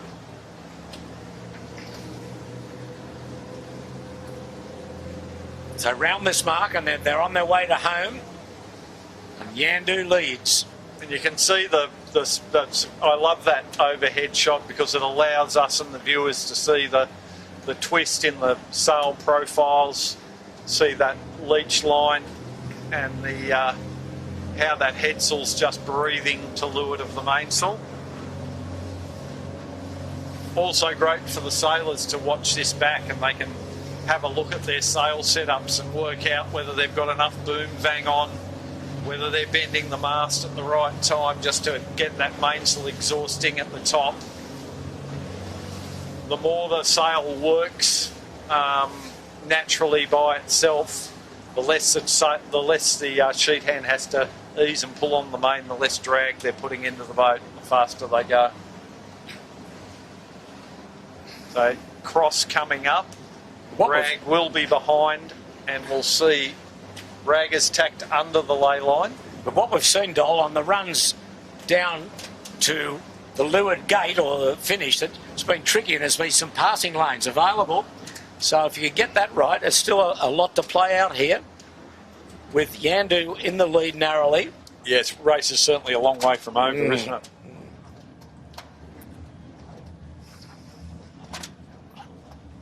It's a tidy little lead at the moment, quite tidy. On the ley line here, there's the robotic mark that they'll round to port. Rag and Famish will have two more tacks to do here. Where Finport's on a lay. Yandu have laid and around. So they're into it.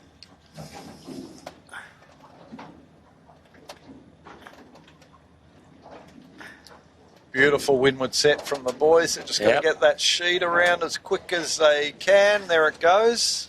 And nice set. Okay, Keegan York and Finport team second. Third will be Rag. About the same distance behind that Finport are behind Yandu. And then into fourth, good recovery has been Lazarus. I think they'll get around in front of Balmain. Yeah, they were another boat that got really badly spat out at the start. They were caught above the committee boat. So they've had good speed. They've come from a long way back. Now these boats are very high on starboard jibe here, running into Taylor's Bay area, or towards Taylor's Bay. They're mid-harbour now. The jibe will be critical here. Yeah, picking a lane with a little bit of pressure, eyes out of the boat. Okay, here's the battle for fourth. Up ahead, off camera, Yandu's jibe. Finport's done a great jibe as Lazarus goes round 4, Balmain 5. There's Finport, and that's Yandu. And jibing first, or earlier, is Rag and Famish. So they're all on port jibe. The 3 leaders.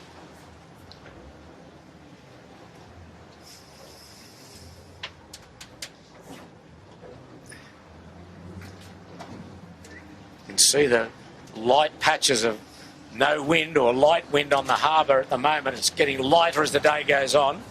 Next around will be Vaikobi, followed by Smeg.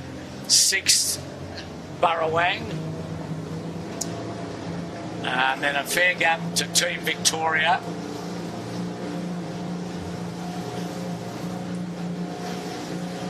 That's 4th and 5th there. But here's 1, 2 and 3. Yandu, Finport, and Rag and Famish.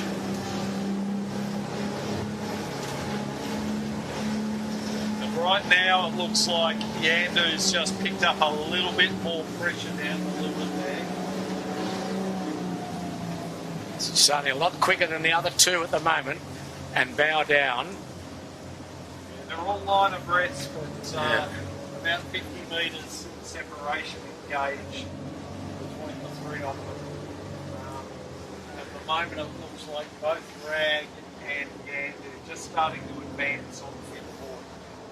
Finport just picking up a little bit more. Okay, Rag jibing.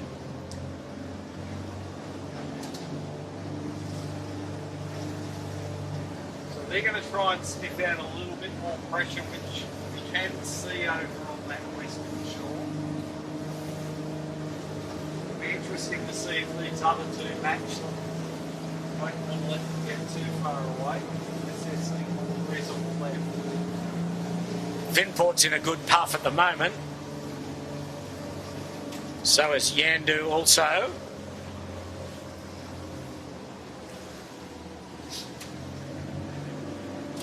And the iconic shot. Lovely line up there. Thank you, boys. The boat behind us. Lined up with the Harbour Bridge. Finport drives away, and it won't be long you'll see Yandu match the boys don't feed.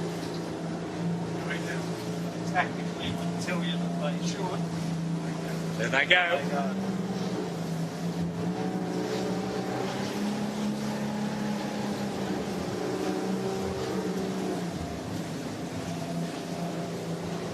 And on a nice little puff. Yeah. Finport's not going away though. They're out on their hip, on Yandu's hip, barrelling along nicely. But Yandu looked to have good control over this race. Been a very impressive performance. They've dropped off Rag and Famish, that's for sure, these 2. So it's a race in 2, I would think. So they're probably trying one more jibe and in. Yeah,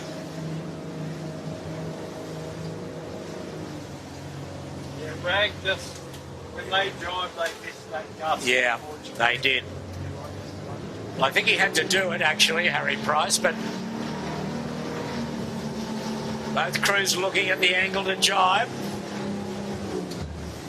Keegan having a look through the window on the mainsail. They're getting ready on the Finport. There they go. Finport jibes. Yandu will go with them, I would think. Yes, they are.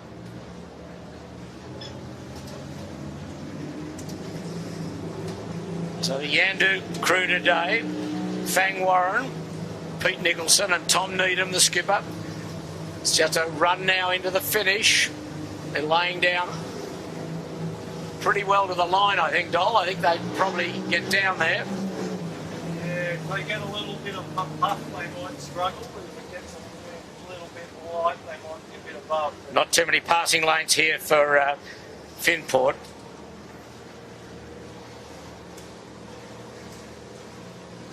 Yeah, the only thing that we might see here is if they do get a bit of a puff, they might struggle to get up to this finish line.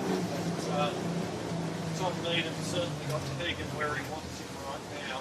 Yeah, can absolutely control this race. Just through some nasty wash there. Yeah. Just killed both boats' speed. So whoever can deal with that a little better, it's an opportunity. Yeah, they're...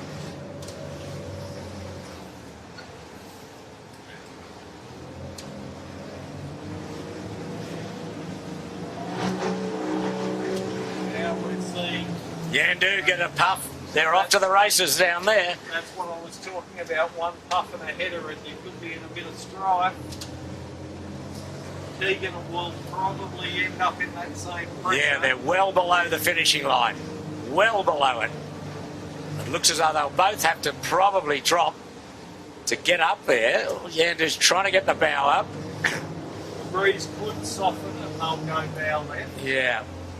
Yandu got a really good gust early on and jumped a long way to leeward of Finport.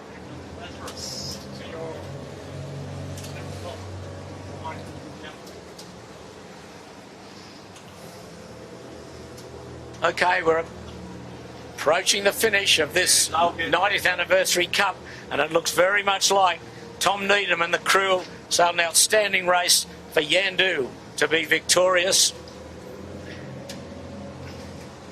from the very consistent Finport.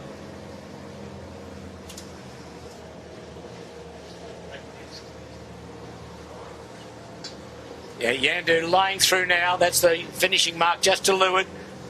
And they are over. Well done. Really good performance from this crew.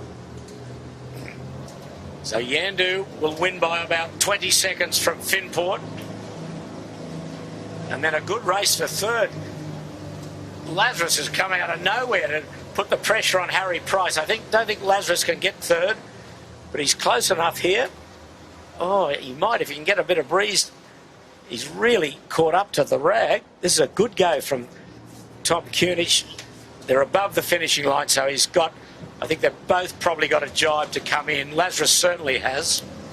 I think the rag's got a jibe too.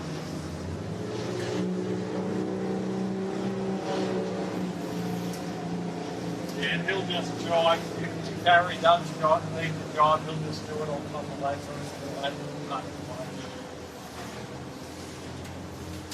Away goes Lazarus. They do have starboard advantage. Yeah, but... Harry will cross. And he's got one more jibe too. Yeah. So he'll lead Lazarus home, but that was appropriately a good comeback from Lazarus. Absolutely buried at the start. Yeah. It's not over yet. No. Another jibe from the rag. I think they'll get there. Is he going to get there, the rag? Running square. Yeah, No, rag. Lazarus fourth. A lot of cheering from the spectator ferry, I think, for that very close finish. But there it is, Yandu, Finport, rag narrowly over Lazarus. Decent crowd on the ferry today. Good crowd. And here we go. Balmain will be next. They'll be fifth. Balmain were there most of the time, troubling the leaders. Balmain fifth. Sixth will be Smeg. And Vycobi, I guess they have got a good comeback too because they were dead and buried. And then Burrowing coming in. Yeah. Just behind them. She might make things interesting for Vycobi. They could do, I think. Vycobi jibing onto starboard. You'll see Burrowang with a blue chute shortly. There she is. Yeah. She may cross here. So Balmain's across 5. Smeg will be 6. Now, can Vycobi jibe in front of Burrowang? Probably can. So Smeg's across in 6th place. Vycobi jibing. They will just, Burrowang hammering down, but not fast enough, I don't think. No, Vycobi 7. Burrowang, very good performance from Dan Phillips. Into 8th position. Well done, Dan. Yeah, great to see Dan back on the 18 too.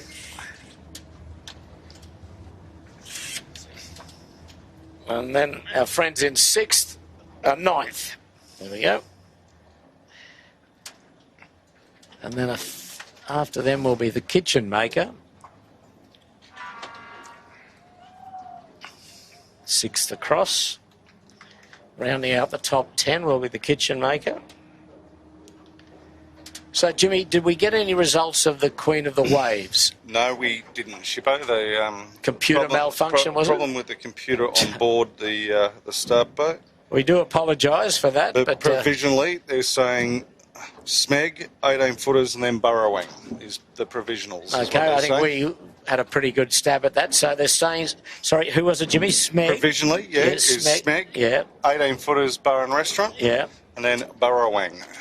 Okay. The handicap for the Queen of the Waves. Okay, so it's provisional, but there's the Kitchen Maker finishing this 90th Anniversary Cup. So just going back to the first race, which was the Queen of the Waves, provisionally Smeg was the winner. And that was Nathan McNamara and his team of Jed Cruikshank and Jack Taylor, and Casey Sexty was the Queen. So she might hold that title for 12 months or so. Provisionally, I'm saying here, 2nd was the 18-footers. That was Belle Parker with Luca Gambacorti, Nick Livermore and Nathan Byrne. And 3rd was the Burrowang, which was Adele Phillips with her father, Dan Phillips, and Cam McDonald and Nala Ho. And Adele was doing some of the steering, so that was terrific performance. So we're watching the next lot of skiffs to cross here, and that's Shaw and Partners in 11th. I'm sure they were cheering from Adele from the Drummoyne Sailing Yeah, Club. they would have been. And here we come in. There's going to be close here. Is that Team Victoria? And the green chute belongs to the Royal Oak. Who's going to get this? I think the Royal Oak's going to be following Shaw and Partners. The Royal Oak 12. 13th Team Victoria.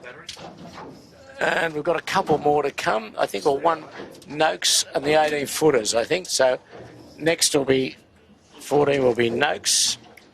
Marine Outlet didn't start. They broke their boom in the Queen of the Waves race. So 15th. So Noakes will be 14th. There's the Royal Oak just going across Victoria now. Noakes in the background with a blue spinnaker, and behind them with the yellow chute is the 18-footer bar and restaurant. So very good performance by Yandu. Pete, I've just had it confirmed from the club that it was Smeg, 18-footers and Burrowang, no longer provisional for the Queen terrific. of the Waves. Well, thank you for that, Jimmy. So the Queen of the Waves for this year is the Smeg team with Casey Sexton. So well done to Casey. She is the Queen. And just getting back to the second race today with the normal cruise, very good performance by Yandu. It was a good race, really, wasn't it, Dolly? Finport, Rag, and at times Balmain were in it. Lazarus came from a long way back, but top performance from Yandu. Yeah, excellent day's racing. Am I on there, Brian? I think I've No, you're not. I'm mic off, mate. Sorry. I'm out of batteries over here, mate. Sorry? I mean, you talk too much probably, Dolly, but anyway. So I'll just sum up for you. I think you'd probably say that it was a good race because they swapped the lead a couple of times, but then anyway, Yandu hung strong and sailed a very good tactical race. As we're watching something happening at the finishing line, we're going to see another capsize. After their good performance in the Queen of the Waves, where they got second, they're just limping across the line. So what have we got coming up? So Yandu, Finport, Rag Famish, Lazarus, Balmain, Smeg, Vycovie, Burrowang and 6th, and Kitchenmaker are the top 10.